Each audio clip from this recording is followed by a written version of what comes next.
Hello friends, welcome to my YouTube channel Ghatnachakra पूर्वालोकन भारतीय इतिहास की वीडियो सीरीज़ में आज की इस वीडियो में 1857 की क्रांति के बारे में बात करेंगे। स्टार्ट करते हैं। दिसंबर 1856 में सरकार ने पुराने लोहे वाली बंदूक ब्राउन बेस के स्थान पर नवीन एनफील्ड राइफल के प्रयोग का निर्णय लिया। इसका प्रशिक्षण दमदम, अंबाला और सियालकोट में दिया जाना था। इस नई राइफल में कारतूस के ऊपरी भाग को मुंह से काटना पड़ता था। जनवरी 1857 में बंगाल सेना में यह अफवाह फैल गई कि चर्बी वाले कारतूसों में गाय और सूअर की चर्बी है। ठीक है, मतलब इसमें क्या है, 1857 की क्रांति के कारण के बारे में बता रखा है ना। वैसे तो 1857 की क्रांति के बहुत सारे कारण थे। अंग्रेजों की ऐसी नीतियाँ थी जिससे कि भारतीय असंतुष्ट थे ही, लेकिन इसमें तात्कालिक कारण अगर देखा जाए तो तात्कालिक कारण था चर्बी वाले कारतूसों के प्रयोग, चर्बी वाले कारतूसों का प्रयोग होना, है ना। तो इस तरीके की अफवाह फैल गई कि जो नई वाली राइफल आई है एनफील्ड राइफल, इसमें जो कारतूस डाले जाते हैं मुंह से काटने पड़ते हैं, और जो कारतूस हैं उसमें गाय की चर्बी और सूअर की चर्बी का प्रयोग हुआ है। ठीक है, गाय और सूअर ये दोनों ही मतलब हिंदू और मुस्लिम की तरफ से अगर देखा जाए तो उनको ऐसा लगा कि हमारे धर्म को दूषित करने के दृष्टिकोण से इस तरीके का प्रयोग किया गया है ना। हालांकि उसकी जांच वाच भी नहीं हुई थी कि इसमें चर्बी है भी या नहीं। तो होता ही क्या है, इससे सैनिक जो है आक्रोशित हो जाते हैं। तो सैनिक अधिकारियों ने इस अफवाह की जांच किए बिना तुरंत इसका खंडन कर दिया। ठीक है, मतलब तो मना कर दिया कि नहीं ऐसा नहीं है, और जांच की नहीं गई। किंतु सैनिकों को विश्वास हो गया कि चर्बी वाले कारतूसों का प्रयोग उनके धर्म को भ्रष्ट करने का एक निश्चित प्रयत्न है।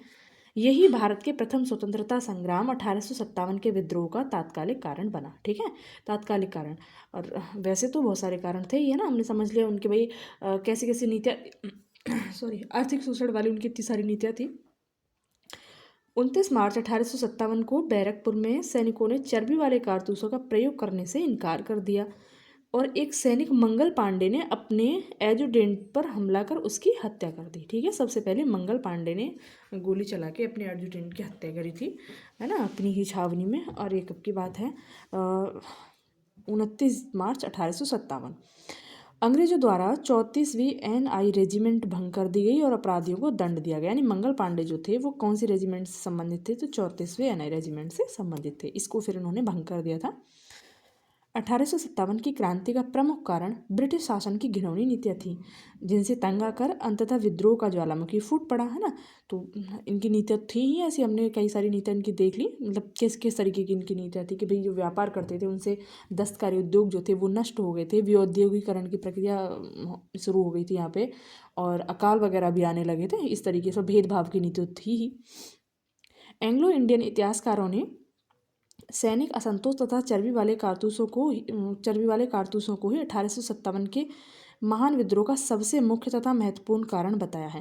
देखो, एंग्लो इंडियन इतिहासकार का मतलब क्या है, जो मूलतः अंग्रेज हैं, और जिन्होंने भारतीय इतिहास के बारे में लिखा है, तो वो तो अंग्रेज़ों का फेवर करेंगे ही ना। वो तो ऐसा नहीं बताएंगे कि हाँ अंग्रेज़ों की नीतियों से असंतुष्ट थे।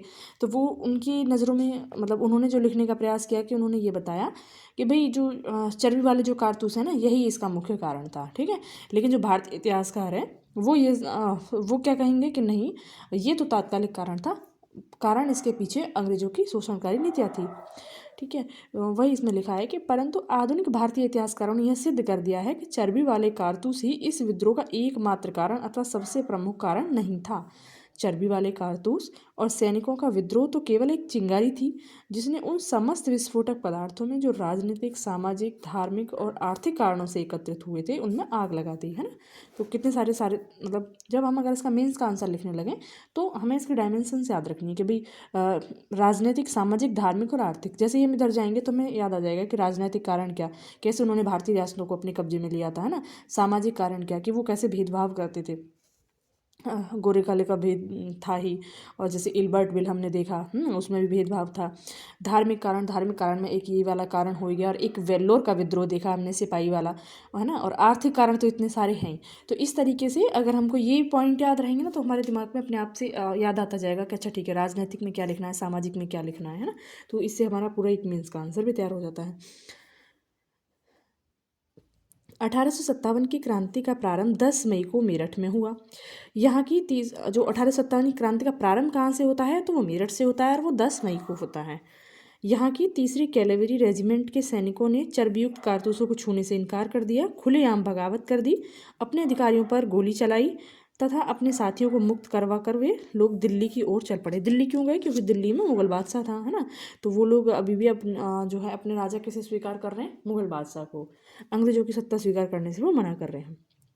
विद्रोहियों ने 12 मई 1857 को दिल्ली पर अधिकार कर लिया, है नहीं। जो ये मेरठ से चले थे दिल्ली पहुंच जाते हैं और दिल्ली पर ही अधिकार कर लेते हैं। इस प्रकार सैनिकों का दिल्ली के लाल किले पर पहुंचना पहली घटना थी। 1857 के स्वाधीनता संग्राम का प्रतीक कमल और रोटी था। ठीक है, ये पूछ लिया जाता है कि इसका प्रतीक क्या था, तो कमल और रोटी। बरेली के रुहेलखंड के भूतपूर्व शासक के उत्तराधिकारी खान बहादुर ने 1857 के विद्रोह की रहनुमाई की। अब इसमें बता रखा है कि जैसे 1857 की जो क्रांति थी वो ऐसा तो है नहीं एक ही जगह हुई थी या फिर उसका एक ही कोई नेतृत्व करता था। जगह जगह मतलब भारत के विभिन्न कोनों में इसके असर देखने को मिलता है और हमें इसके बहुत सारे प्रतिनिधि देखने को मिलते हैं। तो बरेली का जो रुहेलखंड एरिया है वहाँ पे जो प्रतिनिधित्व करता थे वो कौन थे? तो वो खान बहादुर थे। ठीक है। मुगल सम्राट बहादुर शाह द्वितीय ने उन्हें वायसराय के पद पर नियुक्त किया था। मुगल सम्राट बहादुर शाह ने इनको नियुक्त किया था। और रानी लक्ष्मीबाई ने कहाँ का किया? झांसी का, तो सबको पता ही है। रानी लक्ष्मीबाई जिनका मूल नाम था मणिकर्णिका, इनका जन्म 19 नवंबर 1835 को गोलघर में हुआ, जो वर्तमान वाराणसी में है। ठीक है, तो इनका जन्म कहाँ होता है? वाराणसी में। उनके पिता मोरोपंत झांसी के महाराजा गंगाधर राव के दरबार में गए। उस समय लक्ष्मीबाई की उम्र 13 वर्ष थी। 14 वर्ष की उम्र में उनका विवाह झांसी के महाराजा गंगाधर राव के साथ हुआ। ठीक है, एक सेकंड दिख रहा है। ग्वालियर में ही महारानी लक्ष्मी गंगाधर राव के साथ विवाह हुआ। इनकी मृत्यु ग्वालियर में हुई। ग्वालियर में ही महारानी लक्ष्मीबाई की समाधि स्थित है। रानी लक्ष्मीबाई झांसी के अंतिम मराठा राजा गंगाधर राव की विधवा थी। जब किसी उत्तराधिकारी के अभाव में राजा गंगाधर राव की मृत्यु हो गई तो डलहौजी ने व्यक्तिगत सिद्धांत के अंतर्गत 1854 में झांसी का ब्रिटिश साम्राज्य में विलय कर लिया। झांसी में जून 1857 में रानी लक्ष्मीबाई के नेतृत्व में विद्रोह का श्री गणेश हुआ। अंग्रेज जनरल ह्यूरोज से लड़ते हुए 17 जून 1858 को वीर गति को प्राप्त हुई। और ये कहाँ पे मतलब इनकी मृत्यु हुई थी? तो ग्वालियर में, जो कि एमपी में पड़ता है। रानी की मृत्यु पर ह्यूरोज ने कहा था कि भारतीय विद्रोहियों में यहाँ सोई हुई औरत अकेली मर्द है। ठीक है, तो ये अगर स्टेटमेंट पूछ ली जाती है कि ये किसने कहा था, तो ये जनरल ह्यूरोज ने कहा था। लखनऊ यानी अवध, तो लखनऊ में विद्रोह का प्रारंभ 30 मई 1857 को हुआ। विद्रोह का नेतृत्व बेगम हजरत महल ने किया, है ना। ये देखो, एक तो महिला वो हो गई, एक ये हो गई। अगर स्पेसिफिक ऐसे पूछ ले जाए कि महिला जो नेतृत्व करता थी उनके बारे में कुछ वर्णन कीजिए 1857 के विद्रोह को लेके, तो एक तो झांसी का तो पता है ही। लखनऊ में भी कौन थी नेतृत्व करता? बेगम हजरत महल। ठीक है, उन्होंने अपने अल्पवयस्क बेटे बिरजिस कादिर को नवाब घोषित किया। ठीक है, ये छोटा था तो इसकी ओर से ये लड़ रही थी, तो इनका बेटा था बिरजिस कादिर। तथा प्रशासन की बागडोर अपने हाथ में ले ली। अंत में 21 मार्च 1858 को कैंपबेल ने गोरखा रेजिमेंट की सहायता से लखनऊ पर पुनः अधिकार कर लिया। वहाँ पे ह्यूरोज और यहाँ पे कैंपबेल। कानपुर रेजिमेंट की सहायता से लखनऊ पर पुनः अधिकार कर लिया गया। कानपुर में 5 जून 1857 को नाना साहब को पेशवा मानकर स्वतंत्रता की घोषणा कर दी गई। ठीक है, तो पेशवा को वहाँ से निष्कासित कर दिया गया था। हमने पढ़ा था, तो ये कहाँ आ गए थे? बिठूर में। बिठूर जो कि कानपुर में पड़ता है। तो कानपुर में 5 जून 1857 को नाना साहब, इनका मूल नाम था नाना धोंदो पंत, उनको पेशवा मानकर स्वतंत्रता की घोषणा कर दी गई। नाना साहब को सेनापति तात्या टोपे से बहुत सहायता मिली। तो सेनापति को कहते थे कमांडर इन चीफ। ठीक है, तो नाना के जो सेनापति थे वो थे तात्या टोपे। ठीक है, अजीमुल्ला खान नाना साहब के सलाहकार थे। ठीक है, तो ऐसा है कि हिंदू मुस्लिमों में मतलब ऐसा है कि जैसे मुस्लिम लीग की स्थापना होती है तो इस तरीके से पूछा जाता है भाई ये फूट कहाँ से पड़नी स्टार्ट होती है, तो ये अंग्रेजों ने ही डलवाई थी। उससे पहले हम देख सकते हैं कि देखो यहाँ पे नाना साहब जो हैं वो हिंदू हैं और उनके सलाहकार कौन है? ये मुस्लिम हैं। तो ऐसा कुछ था नहीं, जो कि अंग्रेजों ने बाद में जाके इसको इतना बढ़ा दिया कि आगे जाके भारत का बंटवारा ही हो गया। तो अजीमुल्ला खान नाना साहब के सलाहकार थे। इन्होंने नाना साहब के सचिव के रूप में भी कार्य किया। इन्हें क्रांति दूत के नाम से भी जाना जाता है। तात्या टोपे को रामचंद्र पांडुरंग के नाम से भी जाना जाता है। ठीक है, तो नाना का नाम हो गया नाना धोंदो पंत और तात्या टोपे का नाम हो गया रामचंद्र पांडुरंग। वे 1857 यानी तात्या टोपे के बारे में बात हो रही है। वे 1857 के भारतीय विद्रोह के प्रमुख नेता थे। इनका जन्म महाराष्ट्र में येओला गांव में हुआ था। उन्हें एक विश्वसनीय मित्र मानसिंह ने उन्हें धोखा देकर उस समय पकड़वा दिया जब वे पारो के जंगल में अपने कैंप में शयन कर रहे थे। यहाँ से उन्हें पकड़कर शिवपुरी लाया गया और सैनिक अदालत में 18 अप्रैल 1859 को फांसी दे दी गई। ठीक है, बस इनका ये याद रहे कि कहाँ पे इनको फांसी दी गई थी और कब दी गई थी और किसकी वजह से इनको पकड़ा गया था। तो विश्वसनीय मित्र था मानसिंह, उसने धोखा दे के इनको पकड़वाया था और उनको पकड़ कर शिवपुरी लाया गया। यहाँ 18 अप्रैल 1859 को इनको फांसी दे दी गई। अब इधर बिहार की तरफ चलते हैं। तो 1857 में जगदीशपुर में विद्रोह की अगुवाई करने वाले कुंवर सिंह बिहार के तत्कालीन शाहाबाद जिले के जगदीशपुर से संबंधित थे। ठीक है, तो बिहार में कौन नेतृत्व कर रहे थे? तो ये कुंवर सिंह। असम में 1857 की क्रांति के समय वहां के दीवान मानीराम दत्त ने वहां के अंतिम राजा के पौत्र कंदपेश्वर सिंह को राजा घोषित करके विद्रोह की शुरुआत की। ठीक है, तो यहाँ पे कौन अगुवाई कर रहे हैं? तो दीवान मनीराम दत्त। ठीक है, किसके? उसमें कंदपेश्वर सिंह के, है ना। राजा किसको घोषित किया गया इनकी ओर से? कंदपेश्वर सिंह को। ठीक है, लेकिन ये हो सकता है अल्पवयस्क वगैरह होंगे, जैसे कि हमने वहाँ देखा ब्रिटिश कादिर की जगह उसकी माँ जो थी वो नेतृत्व कर रही थी, बेगम हजरत महल। तो ऐसे ही असम में दीवान मानीराम दत्त कर रहे थे। ठीक है, फिर है कि परंतु शीघ्र ही विद्रोह का दमन करके मानीराम को फांसी दे दी गई। आउवा के ठाकुर कुशल सिंह ने 1857 की क्रांति में अंग्रेजों और जोधपुर की संयुक्त सेना को पराजित किया। मौलवी अहमदुल्ला शाह ने फैजाबाद में 1857 के विद्रोह को अपना नेतृत्व प्रदान किया। ठीक है, ये यूपी में ही है फैजाबाद, इधर अयोध्या वाला एरिया। तो अहमदुल्ला ने यहाँ का नेतृत्व किया। ये अंग्रेजों के सबसे कट्टर दुश्मन थे। वह मूलतः तमिलनाडु में अर्काट के रहने वाले थे, पर वो फैजाबाद में आकर बस गए थे। उन्होंने भारत के विभिन्न धर्मानुयायियों को आह्वान करते हुए कहा था कि सारे लोग काफिर अंग्रेजों के विरुद्ध खड़े हो जाओ और उन्हें भारत से बाहर खदेड़ दो। ठीक है, तो ये किसकी स्टेटमेंट है? अहमदुल्ला शाह की। इनके बारे में अंग्रेजों ने कहा कि वह अदम्य साहस के गुणों से परिपूर्ण और दृढ़ संकल्प वाले व्यक्ति तथा विद्रोहियों में सर्वोत्तम सैनिक हैं। इनकी गिरफ्तारी के लिए ब्रिटिश सरकार ने 50,000 रुपये का इनाम रखा था। 1857 के विद्रोह को मिर्जा गालिब ने स्वयं अपनी आंखों से देखा था। इनका जन्म 27 दिसंबर 1797 को आगरा में और मृत्यु 15 फरवरी 1869 को दिल्ली में हुई थी। तो ये मिर्जा गालिब कहाँ के थे? तो ये यूपी के थे। 1857 के स्वतंत्रता संघर्ष में ग्वालियर के सिंधिया ने अंग्रेजों की सर्वाधिक सहायता की थी, ये ध्यान रखना है। यूरोपीय इतिहासकारों ने ग्वालियर के मंत्री सर दिनकर राव और हैदराबाद के मंत्री सालार जंग की राजभक्ति की बहुत सराहना की। संकट के समय कैनिंग ने कहा था कि यदि सिंधिया भी विद्रोह में सम्मिलित हो जाए तो मुझे कल ही बिस्तर गोल करना होगा। ठीक है, समझ रहे हो? मतलब इसी वजह से 1858 का जो अधिनियम आता है उसमें रियासतों को काफ़ी ज़्यादा, जो राजा रजवाड़े थे उनके प्रति उदारता बरती जाती है, क्योंकि ये ना होते तो क्या होता? बिस्तर गोल करना पड़ता। ठीक है, कैनिंग के अनुसार 1857 का विद्रोह बहुत बड़े क्षेत्र में फैला हुआ था और इसे जनता का व्यापक समर्थन प्राप्त था। फिर भी पूरे देश को या भारतीय समाज के सभी अंगों एवं वर्गों को यह अपनी लपेट में नहीं ले सका।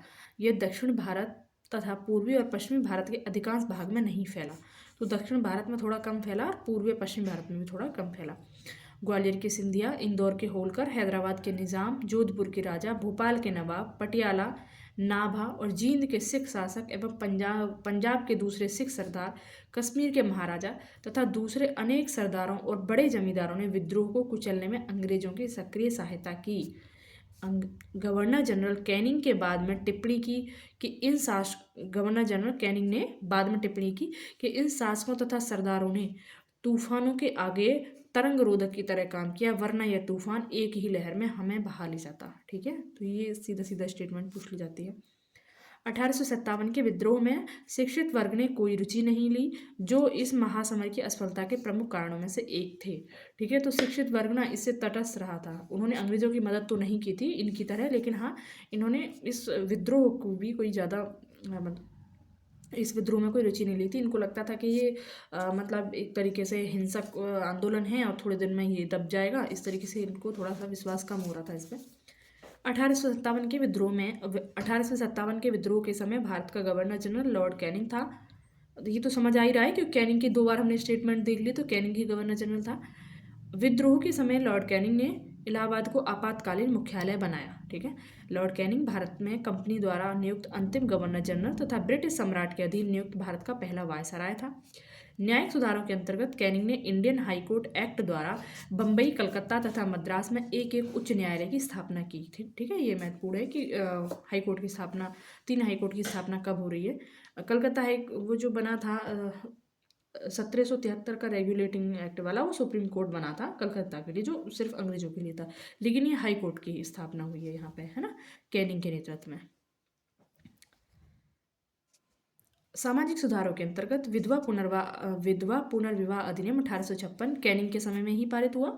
1857 के सिपाही विद्रोह में भारत को प्रथम स्वतंत्रता संग्राम के नाम से तथा ब्रिटेन में इंडियन म्यूटिनी के नाम से अभिहित किया गया। ठीक है, तो भारत में तो स्वतंत्रता संग्राम ही कहा जाएगा ना, क्योंकि हमारे लिए तो वो बड़ा संग्राम था। और वो लोग जो हैं उसको मनोबल को डाउन करने के लिए, भारतीयों के मनोबल को डाउन करने के लिए एक छोटा सा सिपाही विद्रोह बताएंगे ब्रिटेन वाले। ठीक है, 1857 के विद्रोह के समय बैरकपुर में lieutenant general sir John Bennett Harris commanding officer थे। जिस समय भारत में 1857 की क्रांति हुई, विस्कॉन्ट पाल्मर्स्टन ब्रिटेन के प्रधानमंत्री थे। ठीक है, इनका कार्यकाल 1855 से 1858 ईस्वी तथा 1859 से 1865 तक था। 1857 के विद्रोह की असफलता का मुख्य कारण किसी सामान्य योजना या केंद्रीय संगठन की कमी थी। ठीक है, विद्रोहियों के नेताओं में कोई संगठन की भावना देखने में नहीं आई। तो विद्रोहियों के नेता में कोई संगठन की भावना देखने नहीं आई, यानी देखने को नहीं मिलती है। जो जिस क्षेत्र का है ना, वो उसी का नेतृत्व कर रहा है और आपस में जो है ये मिलके कोई योजना नहीं बना रहे कि हमें कैसे कैसे आंदोलन को बढ़ाना है। ठीक है, तो इस तरीके से ये एक जो है ना महत्वपूर्ण कारण बनता है 1857 के स्वतंत्रता संग्राम की विफलता का। उनके पास किसी सुनिश्चित कार्यक्रम का पूर्ण अभाव था, उनमें अनुशासन की कमी भी थी। कभी कभी तो वे अनुशासित सेना के बजाय दंगाई भीड़ की तरह व्यवहार करते थे। उनके पास एक भविष्योन्मुख कार्यक्रम, सुसंगत विचारधारा, राजनीतिक परिप्रेक्ष्य या भावी समाज और अर्थव्यवस्था के प्रति एक स्पष्ट दृष्टिकोण का अभाव था। 14 सितंबर 1857 को अंग्रेजों द्वारा दिल्ली पर अधिकार करने के क्रम में जनरल जॉन निकलसन घायल हुआ और 23 सितंबर 1857 को उसकी मृत्यु हो गई। तो यानी दिल्ली पर जो विद्रोह था उसको दबाने के लिए अंग्रेज की सेना का नेतृत्व करता कौन था? एक जॉन निकलसन, जो बाद में मर जाता है, यानी निकल देता है वो। लखनऊ में कौन था? तो लखनऊ में 1857 के विद्रोह के दौरान अंग्रेज रेजिडेंट की रक्षा करते हुए sir Henry Lawrence, major general Havelock तथा जनरल नील की मृत्यु हुई। यानी यहाँ 3 लोगों की मृत्यु होती है। सर जेम्स आउटरम एवं डब्ल्यू टेलर ने 1857 के विद्रोह को हिंदू मुस्लिम षड्यंत्र का परिणाम बताया। समझ रहे हो? आउटरम का विचार था कि यह मुस्लिम षड्यंत्र था जिसमें हिंदू शिकायतों का लाभ उठाया गया। जॉन लॉरेंस और सीले के अनुसार यह केवल सैनिक विद्रोह था। टी.आर. होम्स के अनुसार यह बर्बरता और सभ्यता के बीच युद्ध था। वी.डी. सावरकर ने ये महत्वपूर्ण है। वी.डी. सावरकर ने अपनी पुस्तक the Indian war of independence 1857 में इस विद्रोह को सुनियोजित स्वतंत्रता संग्राम की संज्ञा दी। ठीक है, स्वतंत्रता संग्राम किसने कहा? वी.डी. सावरकर ने। उन्होंने इसे स्वतंत्रता की पहली लड़ाई कहा। 1857 के भारतीय स्वाधीनता आंदोलन के सरकारी इतिहासकार सुरेंद्र नाथ सेन यानी SS सेन थे, जिनकी पुस्तक 1857 ये तो 19 हो गया, सॉरी 1957 में प्रकाशित हुई। ओके, जो सुरेंद्र नाथ सेन है उनकी पुस्तक का नाम है 1857, जो 1957 में प्रकाशित होती है। सर सैयद अहमद खान द्वारा लिखित पुस्तक असबाब ए बगावत ए हिंद, है ना, ये पुस्तक पूछ ली जाती हैं तो याद रखना है। सर सैयद अहमद खान द्वारा लिखित पुस्तक असबाब ए बगावत ए हिंद 1859 में प्रकाशित हुई, जिसमें 1857 के विद्रोह के कारणों की चर्चा की गई। भारत सरकार द्वारा R.C. मजूमदार को 1857 के विद्रोह का इतिहास लिखने के लिए नियुक्त किया गया था, परंतु सरकारी समिति से अनबन होने के कारण उन्होंने यह कार्य करने से इनकार कर दिया तथा अपनी पुस्तक sepoy mutiny and the revolt of 1857 को स्वतंत्र रूप से 1957 में प्रकाशित किया। मजूमदार ने ही 1857 के विद्रोह को तथाकथित प्रथम राष्ट्रीय स्वतंत्रता संग्राम, इन्होंने क्या कहा था कि ये जो है 1857 का जो स्वतंत्रता संग्राम था उसके बारे में लिख रहे हैं कि तथाकथित प्रथम राष्ट्रीय स्वतंत्रता संग्राम न तो प्रथम, न राष्ट्रीय और न ही स्वतंत्रता संग्राम था। ठीक है, 1857 के विद्रोह का सबसे महत्वपूर्ण परिणाम महारानी विक्टोरिया की उद्घोषणा थी। यह उद्घोषणा 1 नवंबर 1858 को इलाहाबाद में हुए दरबार में लॉर्ड कैनिंग द्वारा उद्घोषित की गई। इसमें भारत में कंपनी के शासन को समाप्त कर भारत का शासन सीधे क्राउन के अधीन कर दिया गया।